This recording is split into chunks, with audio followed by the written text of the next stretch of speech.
Next question इसमें आता है, कभी कभार आया हुआ क्वेश्चन है, सिंपल क्वेश्चन है बिल्कुल।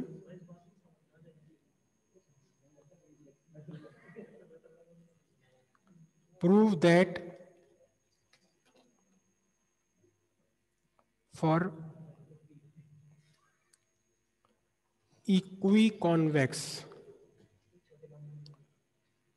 Convex glass lens with refractive index 1.5, equi convex glass lens है और रिफ्रैक्टिव इंडेक्स 1.5 है।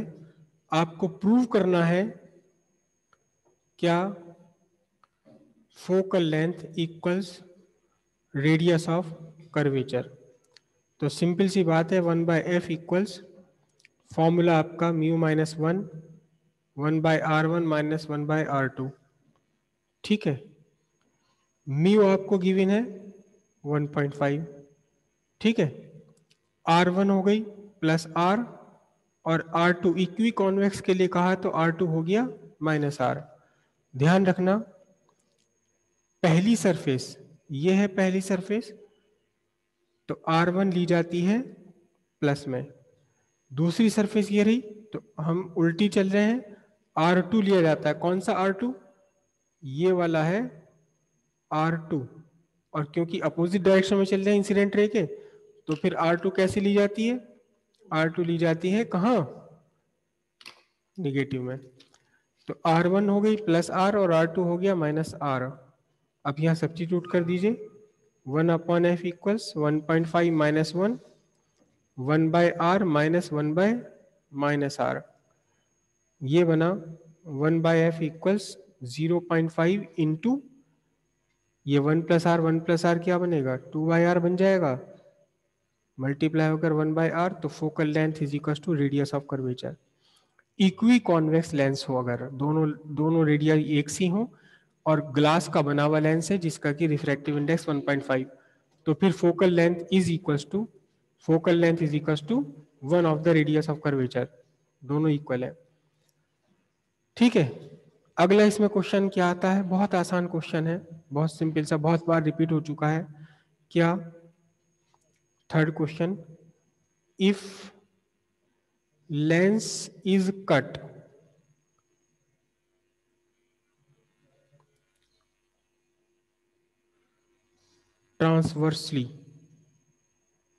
ट्रांसवर्सली अगर कट कर दिया जाए इसे, ठीक है, इनटू 2 पार्ट्स, 2 पार्ट में इसे कट कर दिया जाए, तो फिर what is focal length of each part? दोनों ही पार्ट की एक फोकल लेंथ होगी। हमें गिवन है इक्वी कॉन्वेक्स लेंस है, इक्वी कॉन्वेक्स लेंस है, और इस इक्वी कॉन्वेक्स लेंस के 2 पार्ट आपने कर दिए। ये इक्वी कॉन्वेक्स लेंस था, इसको आपने बीचों बीच से यहां से काट दिया, 2 पार्ट कर दिए। तो 2 पार्ट करने का मीनिंग, एक तो लेंस ये बन गया और दूसरा लेंस कौन सा बन गया? दूसरा लेंस ये, दोनों प्लेनो कॉन्वेक्स लेंस बन गए। दोनों अब कौन से लेंस बन गए? दोनों प्लेनो कॉन्वेक्स लेंस, दोनों प्लेनो कॉन्वेक्स लेंस बन गए। तो अब अगर इसकी फोकल लेंथ एफ है तो इन दोनों की ही फोकल लेंथ कितनी होगी? ठीक है, इस गिवन लेंस के लिए, for given lens 1/f is equal to mu minus 1/r1 कितनी है? प्लस R2 कितनी है? Minus R। Equiconvex lens की बात कर रहे हैं हम यहाँ, तो 1/f is equal to mu minus 1, और ये कितना बन जाएगा? 2/r। ठीक है, फॉर जो लेंस आपने कट कर दिया है, 1/f dash is equal to mu minus 1, और 1/r1 तो वही की वही रहेगी प्लस R, लेकिन दूसरी वाली सरफेस की रेडियस ऑफ कर्वेचर बन जाएगी इन्फिनिटी। प्लेन सरफेस के लिए radius of curvature infinity, plane surface के लिए रेडियस ऑफ कर्वेचर इन्फिनिटी, चाहे वो कोई सी भी सरफेस क्यों ना हो। अब क्या हुआ देखो, ये कितना बनेगा, 1/f' is equal to mu minus 1 और 1/r। ये इक्वेशन नंबर 1 है, ये इक्वेशन नंबर 2 है। सिंपली दोनों को आप कंपेयर कर लीजिए, ठीक है। फ्रॉम इक्वेशन 1 एंड 2 दोनों को आप कंपेयर करें तो सिंपल सी निकल कर आएगी f' equal to twice of f, यानी दोनों में से, इन दोनों में से ही हर एक लेंस की फोकल लेंथ ओरिजिनल लेंस की फोकल लेंथ से दुगनी हो जाएगी, बशर्ते कि आपने दोनों, ये लेंस आपका इक्वी कॉन्वेक्स था, लेकिन अगर ये इक्वी कॉन्वेक्स नहीं हुआ, दोनों तरफ के साइड की सर्वेज डिफरेंट हुई। कैसे डिफरेंट हुई कि अगर आपकी एक सरफेस ऐसी है और दूसरी सरफेस कैसी है, दूसरी सरफेस ज्यादा गहरी है, दोनों तरफ रेडियस ऑफ कर्वेचर डिफरेंस है, एक तरफ ये है और इसको आपने यहां से काट दिया जॉइंट पे से बीच में बीच, तो अब जो दो लेंस बनेंगी दोनों की फोकल लेंथ इस ओरिजिनल लेंस से बड़ी होगी, लेकिन एग्जैक्टली दुगनी नहीं होगी, किसी की भी दुगनी नहीं होगी, बड़ी तो हो जाएगी। मतलब इसको आपने काट के क्या बना दिया, इसको काट के आपने एक तो प्लेनो कॉन्वेक्स लेंस बना दिया ये वाला, दूसरा प्लेनो कॉन्वेक्स लेंस कौन सा बना दिया, दूसरा प्लेनो कॉन्वेक्स लेंस आपने बना दिया ये वाला। दोनों की ही फोकल लेंथ बढ़ जाएगी, पावर कम हो जाएगी, लेकिन इससे बड़ी रहेगी दोनों की फोकल लेंथ, लेकिन एग्जैक्टली डबल नहीं होगी इससे जो भी है। हालांकि इतना लंबा क्वेश्चन आपके एग्जाम में आना नामुमकिन ही है, ठीक है। सेकंड क्वेश्चन आता है, नेक्स्ट क्वेश्चन, क्या, if lens is cut longitudinally, longitudinally से लंबाई में अगर इसे काट दिया जाए, या इसी का दूसरा रूप है क्या, और some part of lens is covered, covered कर दिया जाए या ब्लैक पेंट कर दिया जाए या कुछ भी, या ओपेक वर्ड भी आता है, या ओपेक कर दिया जाए तो क्या इफेक्ट पड़ेगा। मतलब आपका ये लेंस है, ये इस लेंस को कट कर दिया, दो पार्ट में कट कर दिया, एक पार्ट ये रहा और एक पार्ट ये रहा, या इसे तीन पार्ट में कट कर दिया, तीन पार्ट में कट कर दिया, एक पार्ट ये, दूसरा पार्ट ये बीच का और तीसरा पार्ट ये वाला, ठीक है। या क्या काम कर दिया कि इसके बीच के कुछ पार्ट को ओपेक कर दिया, यहां ये वाला पार्ट ब्लैक पेंट कर दिया इसके ऊपर, बीचों बीच इसके ब्लैक पेंट कर दिया। या दूसरी कंडीशन क्या है पेंट करने की, ओपेक करने की दूसरी कंडीशन क्या है कि ये यहां जो किनारे वाला पार्ट है इसे किनारे से आपने ब्लैक कर दिया, बीच का पार्ट छोड़ दिया, तो फिर अब इसकी जो पार्ट बने हैं इनकी फोकल लेंथ कितनी होगी, इसकी फोकल लेंथ कितनी होगी, या फिर जो ओपेक कर दिया इसकी फोकल लेंथ पर क्या इफेक्ट होगा। इन सभी केस में no effect, no effect in on focal length, focal length या पावर एक ही बात है। अगर फोकल लेंथ में चेंज होगा तो पावर में भी अपने आप चेंज हो जाएगा, reciprocal of focal length is power. क्यों नहीं हुआ इसमें कोई भी चेंज, कि ना तो रेडियस ऑफ कर्वेचर बदल रही है, जो पहले रेडियस ऑफ कर्वेचर थी वही रेडियस ऑफ कर्वेचर अब भी है, थोड़ी कम हो गई, एपर्चर कम हो गया, एपर्चर कम हो गया, साइज कम हो गया, क्या हो गया, साइज रिड्यूस हो गया, साइज रिड्यूस हो गया, एपर्चर कम हो गया, लेकिन no change, no change in radius of curvature, no change in refractive index, दोनों में से कुछ भी चेंज नहीं हुआ, ना रिफ्रैक्टिव इंडेक्स चेंज हुआ ना रेडियस ऑफ कर्वेचर चेंज हुई। तो जो फॉर्मूला है आपका, फॉर्मूला है 1/f is equal to mu minus 1 into 1/r1 minus 1/r2, ना तो r1 r2 में कोई चेंज हुआ, ना फोकल, ना इसमें रिफ्रैक्टिव इंडेक्स में कोई चेंज हुआ, तो फोकल लेंथ में भी कोई चेंज नहीं आना। और इसी क्वेश्चन का दूसरा रूप एग्जाम में कई बार आ चुका है, कई बार एग्जाम में आ चुका है कि एक लेंस है और लेंस से कहीं इमेज का फॉर्मेशन कराया हुआ है, लेंस है एक इमेज का फॉर्मेशन कराया हुआ, ये ऑब्जेक्ट रखा है,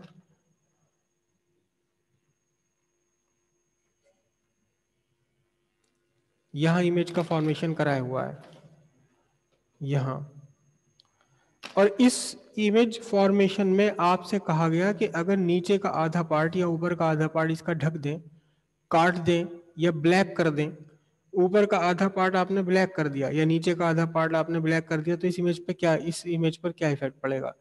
इस इमेज पर कोई इफेक्ट नहीं पड़ेगा, इमेज अब भी बनती रहेगी, बस थोड़ा सा इसकी जो ब्राइटनेस है, ब्राइटनेस डिक्रीज हो जाएगी, थोड़ी सी ब्राइटनेस डिक्रीज हो जाएगी। ऐसा नहीं है, ये हम अपनी कन्वीनियंस के लिए दो लाइट रेज लेते हैं, जबकि हजारों लाखों करोड़ों लाइट रेज चलती हैं ऑब्जेक्ट से, और वो सारी लाइट रेज मिलकर के क्या बनाती हैं, इमेज यहाँ बना देती। करोड़ों अरबों लाइट रेज होती हैं, हम तो अपनी कन्वीनियंस के लिए दो बना लेते हैं, उनमें से कुछ लाइट रेज को आपने रोक दिया तो कम लाइट रेज पहुंचेंगी वहीं पर अब भी।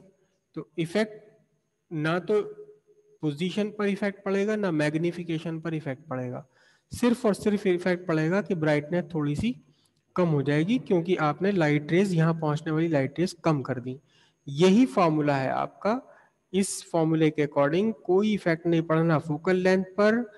तो जब फोकल लेंथ पर कोई इफेक्ट नहीं पड़ना, तो जहां ऑब्जेक्ट रखा है वही ऑब्जेक्ट को रखे रखे इमेज का पोजीशन भी नहीं चेंज होगा, इमेज की पोजीशन वही की वही बनी रहेगी, इमेज की पोजीशन भी वही बनी रहेगी, साइज ऑफ इमेज भी वही होगा, मैग्निफिकेशन भी वही का वही रहेगा, लेकिन ब्राइटनेस थोड़ी सी कम हो जाएगी। अब इसी में जो सबसे ज्यादा आने वाला क्वेश्चन है, सबसे ज्यादा आने वाला क्वेश्चन है जो मैक्सिमम टाइम सबसे ज्यादा पूछा गया है, क्या पूछा गया है आपका मैक्सिमम टाइम, क्या if lens is dipped, if lens is dipped in liquid, अगर पूरे लेंस को आप लिक्विड में डिप कर दें तब आपके पास, तब फोकल लेंथ में क्या चेंज आएगा। और इसमें तीन कंडीशंस हैं, तीन कंडीशंस है। पहले हम एक जनरल इक्वेशन बना लेते हैं, फॉर्मूला है focal length in air is equal to refractive index, suppose हम ग्लास का ही लेंस ले लें तो refractive index of glass with respect to air -1 और 1/r1 -1/r2। ये किस में है, ये एयर के अंदर है। लिक्विड में अगर आपने इसे डाल दिया तो लिक्विड में क्या होगा, 1/FL is equal to refractive index of glass with respect to liquid -1 into 1/r1 -1/r2। दोनों को अगर मैं डिवाइड कर दूं तो focal length in liquid, focal length in air is equal to, ये सब कैंसिल होकर क्या बन जाएगा, refractive index of glass with respect to air -1, refractive index of glass with respect to liquid -1। ठीक है, बस ये वाले उल्टे हो जाएंगे। अब इसे तो मैं एज इट इज छोड़ देता हूं, लेकिन refractive index of glass with respect to liquid क्या होगा, absolute refractive index of glass divided by absolute refractive index of liquid -1। ठीक, यहां से एलसीएम आया और ये एलसीएम ऊपर चला गया, तो ऊपर बना क्या, refractive index of liquid with respect to air minus, वो सॉरी ब्रैकेट के अंदर refractive index of glass with respect to air -1, और डिवाइड में क्या बन गया, refractive index of glass with respect to air minus refractive index of liquid with respect to air. ये पूरी इक्वेशन बनकर आई। अब यहां से तीन कंडीशंस निकल कर आती हैं। पहली कंडीशन निकल कर आती है क्या, कि अगर absolute refractive index of glass is greater than absolute refractive index of liquid, जैसे कि आपका कॉम्बिनेशन बनता है ग्लास लेंस इन वाटर, पानी के अंदर अगर है तो refractive index of glass, refractive index of glass with respect to air होता है 3/2, जबकि refractive index of water with respect to होता है 4/3। तो कौन बड़ा है, ये बड़ा है। तो इस कंडीशन में देखिए ध्यान से, जब ए म्यू जी ग्रेटर देन ए म्यू एल है तो ये नीचे का पॉजिटिव हो जाएगा, ए म्यू जी ग्रेटर देन ए म्यू एल है। ग्लास का रिफ्रैक्टिव इंडेक्स ग्रेटर है किससे? रिफ्रैक्टिव इंडेक्स ऑफ लिक्विड से। तो ये नीचे पूरा का पूरा पॉजिटिव रहेगा, ऊपर ये पॉजिटिव है, ये भी पॉजिटिव है। समझ रहे हो? रिफ्रैक्टिव इंडेक्स निगेटिव में नहीं होता कभी, हमेशा पॉजिटिव में होता है। और रिफ्रैक्टिव इंडेक्स ऑफ ग्लास ये 1 से ग्रेटर है ही। सबसे कम refractive index, least refractive index किसका है? लीस्ट रिफ्रैक्टिव इंडेक्स किसका है? फ्री स्पेस का। कितना है? 1। और इसी को हम ये भी कह देते हैं कि एयर का रिफ्रैक्टिव इंडेक्स भी क्या है? 1 है। बाकी जितने भी मटेरियल है, मीडियम है, उन सबका रिफ्रैक्टिव इंडेक्स 1 से ग्रेटर ही है, डेंसर देन फ्री स्पेस। तो अब क्या बनेगा यहाँ देखो, रिफ्रैक्टिव इंडेक्स ऑफ ग्लास ये ग्रेटर देन 1 है, 1 में से ग्रेटर देन 1 में से 1 सब्ट्रैक्ट कर दो तो पॉजिटिव आंसर आएगा। ये भी पॉजिटिव है, तो न्यूमरेटर तो पॉजिटिव होना ही होना है हर हालत में। अब यहाँ ग्लास का रिफ्रैक्टिव इंडेक्स लिक्विड के रिफ्रैक्टिव इंडेक्स से ग्रेटर है, तो इसका मतलब ये भी क्या बन गया? पॉजिटिव बन गया ना, ये भी पॉजिटिव बन गया। तो इसे जब ये जो पॉजिटिव बन गया है, तो फिर इस पूरे की वैल्यू क्या आएगी? इस पूरे की वैल्यू पॉजिटिव आएगी। तो hence F L upon F A is equals to positive. ठीक है, लेकिन पॉजिटिव भी होगा कितना? देखो इसी फॉर्मूले में मैं ये वैल्यू सब्स्टिट्यूट करके देख लेता हूं, पॉजिटिव होगा कितना ये। देखो ध्यान से, इसी को हम सब्स्टिट्यूट कर रहे हैं, A mu L A mu G -1 by A mu G minus A mu L. A mu L कितना है? 4/3, लिक्विड है हमारा वाटर। ये 3/2 -1 डिवाइडेड बाय 3/2 - 4/3, तो 4/3 इंटू कितना बचा ये? 1/2। और नीचे कितना आंसर आया इसका? 6 तो एलसीएम हो गया, 9 - 8 कितना बना? 4/6 डिवाइडेड बाय 1/6। ठीक है, 6 से 6 कैंसिल हो गए, तो आंसर क्या बचा इसका? F L upon F A is equal to 4। मतलब ये जो पूरा आंसर बचा ये पॉजिटिव भी है और ग्रेटर देन 1 है, ग्रेटर देन 1 है। करेक्ट। तो अब क्या हिसाब बनेगा देखो, तो इस पूरे रेशियो का ये पूरा रेशियो पॉजिटिव भी है और ग्रेटर देन 1 है। तो जब ये ग्रेटर देन 1 है तो कौन बड़ा होगा कौन छोटा होगा इसमें? एफ एल अपॉन एफ ए ग्रेटर देन 1 है, पॉजिटिव भी है ग्रेटर देन 1 भी है। तो फिर एफ एल और एफ ए में कौन बड़ा कौन छोटा होगा? एफ एल बड़ा होगा, एफ ए छोटा होगा। तो सिंपल सी बात है, hence F L greater than F A, मतलब लिक्विड के अंदर जाकर के फोकल लेंथ बढ़ जाएगी। लिक्विड के अंदर जाकर फोकल लेंथ क्या होगी? फोकल लेंथ इंक्रीज हो जानी है। ठीक है, ये कब कंडीशन है? जब ग्लास का रिफ्रैक्टिव इंडेक्स ग्रेटर है किससे? लिक्विड के रिफ्रैक्टिव इंडेक्स से। ठीक है, सेकंड कंडीशन क्या बनती है कि ग्लास का रिफ्रैक्टिव इंडेक्स एग्जैक्टली इक्वल हो लिक्विड के रिफ्रैक्टिव इंडेक्स के।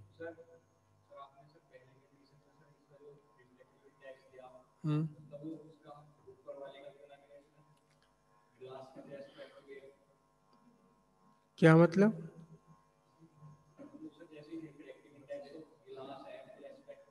हाँ, लिक्विड का ले तो लिया ये रहा।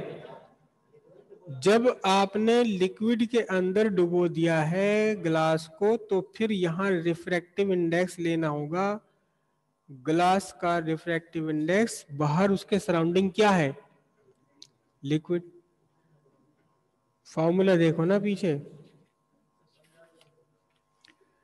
ये यहां जब हमने ड्राइव करा है, लेंस का अपना लेंस मटेरियल का रिफ्रैक्टिव इंडेक्स μ2 है, और लेंस के बाहर जो कुछ भी मटेरियल है उसका रिफ्रैक्टिव इंडेक्स μ1 है।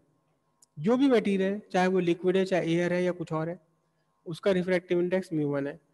तो आपके पास फॉर्मूला कितना निकल कर आया, आपके पास फॉर्मूला ये निकल कर आया, ये μ2/μ1।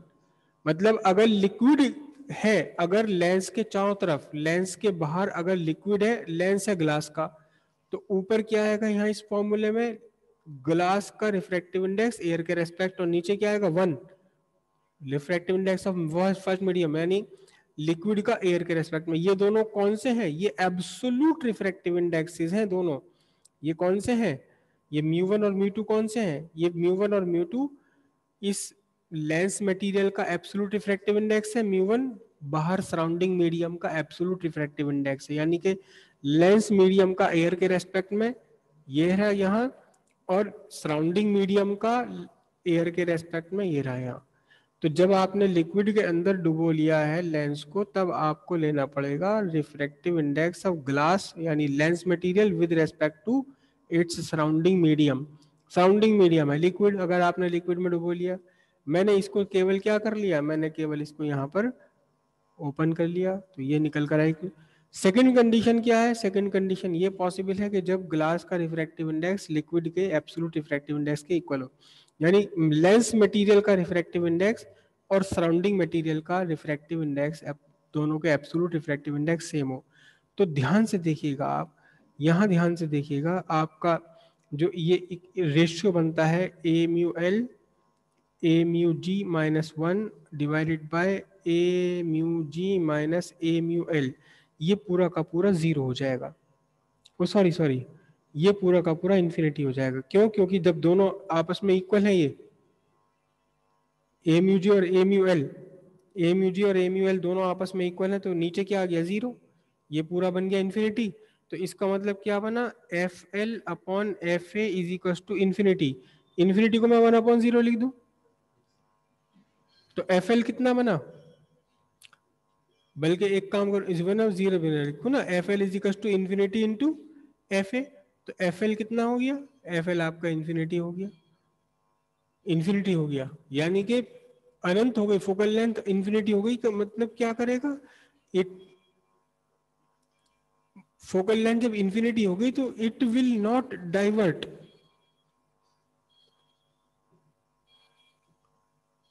नो डाइवर्जन ऑफ रे।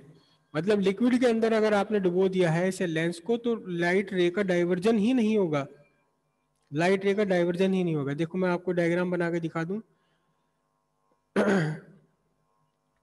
ये आपका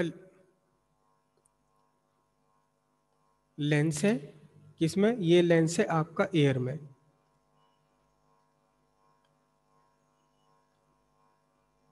ये आपकी फोकल लेंथ है किसमें, एयर के अंदर। फिर इसी लेंस को आपने डाल दिया लिक्विड के अंदर डाल दिया, इसी लेंस को आपने लिक्विड के अंदर डाल दिया, बाहर सराउंडिंग क्या है, लिक्विड है, बाहर सराउंडिंग लिक्विड है, और लिक्विड का रिफ्रैक्टिव इंडेक्स कम है, किससे कम है, लेंस से कम है। तो लिक्विड में जाकर के लेंस की फोकल लेंथ लार्जर हो जानी है। ये बन गई क्या आपकी, ये FL हो गई। लिक्विड के अंदर जाकर लेंस की फोकल लेंथ बढ़ जाएगी, कब, जबकि आपका ये जो सराउंडिंग लिक्विड है इसका रिफ्रैक्टिव इंडेक्स μ1 और लेंस मटेरियल का refractive index μ2 is larger than μ1। और जब ये दोनों आपस में इक्वल है, अगर लिक्विड और सराउंडिंग, लिक्विड और लेंस मटेरियल, सराउंडिंग मीडियम और लेंस मटेरियल का रिफ्रैक्टिव इंडेक्स दोनों अगर सेम है, मतलब ये आपने लिक्विड के अंदर डाल रखा है लेंस को, और इस बार लेंस मटेरियल और लिक्विड दोनों के रिफ्रैक्टिव इंडेक्स सेम है, तो फिर लाइट का डाइवर्जन होगा ही नहीं, इन्हें अनंत पे जाके मिलेंगी ना लाइट रेज। ये फोकल लेंथ कितनी हो गई, इन्फिनिटी। इन्फिनिटी का मतलब कहीं डाइवर्जन ही नहीं होगा, नो डाइवर्जन होगा। और जब ये डाइवर्जन ही नहीं होगा तो आपको पता ही चलेगा कि कोई रिफ्रैक्शन, नो रिफ्रैक्शन, एक्चुअली हम कहेंगे इसको नो डाइवर्जन नो रिफ्रैक्शन।